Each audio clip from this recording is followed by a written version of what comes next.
Nakabenta ki khobor ke baman kasngi subscribe yo Antor News. Unong yalam jengka Meghalaya Pradesh Trinamool Congress u Abhishek Banerjee National Secretary menta kasngi ula khapribon ya ka office jaka trekam jengka Meghalaya kabadon hapo Lower Lashmer Shillong. Haka jingpli khapribon lasen ranlang do Dr. Mukul Sangma ubadai unong yalam nakalyang Persha uba Charles Pingrup bat kiway pat kidikot jong katay kaseng ke balaya don lang hak tay ka program.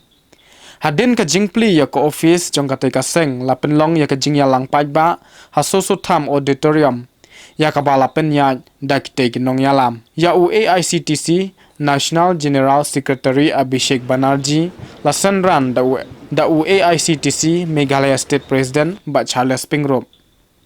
AICTC dikot kalyang Persha kibaken thop yu Dr. Mukul Sangma Meghalaya in charge Dr. Manas Rakjan Bhunia na kalyang Abhishek Banerjee ubadai National General Secretary ka AICTC hakajingya don lang shakilat pathai kubor hadin kajingya lang pajba ulaya thu baka AICTC kan salej banyakhun election habaro 100 hoteli kisit jongka jala Meghalaya ulaong shushuru balada ka AICTC kanyo bunsit ha Meghalaya kanyo ro bantaw ya ka sarkar mat wanrah ya ka jingkylla na ka bantau pajba tangkata reka AICTC ka donru ya ka thong banyakhun Persha ya ka jingbam sap habro ka wai ka jala ya ka bala synshar da ka sarkar MDA ka balalam khamat do konrat ke sangma bat ka AICTC ka de ka wai na kiseng san perthai hari India ka balala banyakhun Persha ya ka seng BJP u Abhishek Banerjee ulaya thu shushuru baki pajba ki de ban sngau thu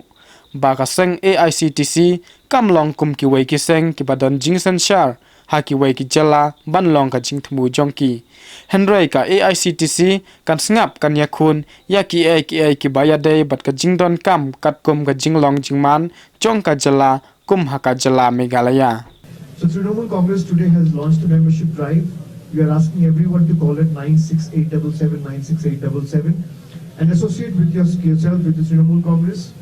We have launched this membership drive amid the crisis and the carnage that the state is facing, because we want more and more people from every nook and corner of the state to associate with Trinamool Congress to make sure that we are able to stand with every Meghalayan in this time of crisis. You will not find Trinamool Congress in your times of happiness and joy, but we will stand with every person residing in the state. We will stand with them shoulder to shoulder and make sure that we are able to cater to them, especially in the time of distress and crisis.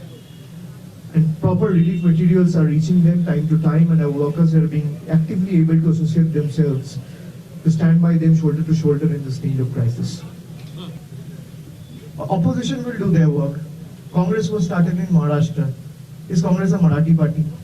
AAP was started in Delhi. Is AAP a Delhi party? So opposition, as I said, we are a national party. National party, the status has been accorded by the Election Commission of India. I am not saying. You go and check with the Election Commission, there are 6 or 7 national parties out of the 1700 political parties in the country. So we are one of them with regional ethos. So opposition will do their job. They will try to label and brand Trinamool as a Bengali party. Obviously we come from Bengal. But I have the guts to put this on record in front of camera. Next time when a BJP, like you are shooting questions to me, with all modesty and humbleness, I will request you, next time a BJP leader comes to the state, you should shoot the same question to him. Like I am putting this on record and saying that in the next 6 months when we have a new government in Meghalaya, Meghalaya will not be ruled from Bengal. Can the BJP leader put this on camera on record that Meghalaya will not be ruled from Delhi or Madhya Pradesh or Maharashtra or Gujarat? Let them put this on record.